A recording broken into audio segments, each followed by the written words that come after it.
So I've got my paper to do my art on, and I've got my styrofoam plate. I made sure that it's the same size. I've got my inspiration papers, but I've already done a little bit of a drawing here. So what I'm actually going to do is I'm going to take my drawing, place it on not the shiny side, and I'm going to line it up, and I'm actually going to tape that drawing to that styrofoam plate. Okay, so there's my drawing. There's not the shiny side. It should be nice and smooth.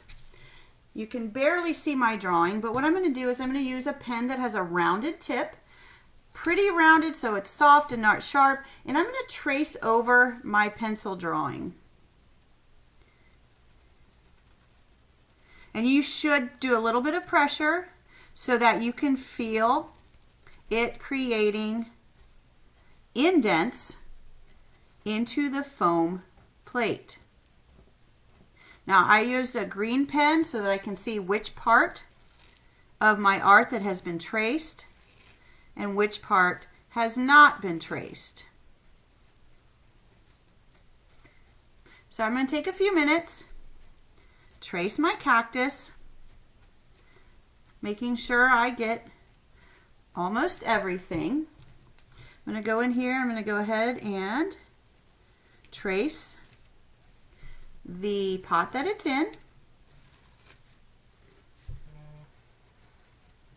Okay, now I've got some more details that I'll add here in a minute, but what I want to do is I want to open it up, and if we can zoom in, you can kind of see those indents. Now they're not the best, but I can tell where my drawing is, and that's when I like to use the mechanical pencil without the lead.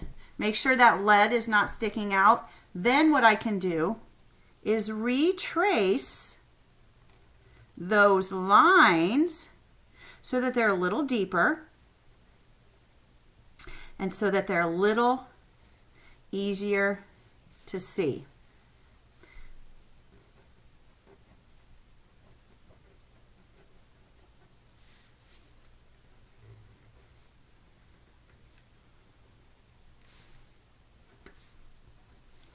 Okay, now hopefully that shows up on camera. It's hard to tell right now if it does or doesn't, but you can see it's actually pretty easy with that mechanical pencil with no lead sticking out, making those indentations.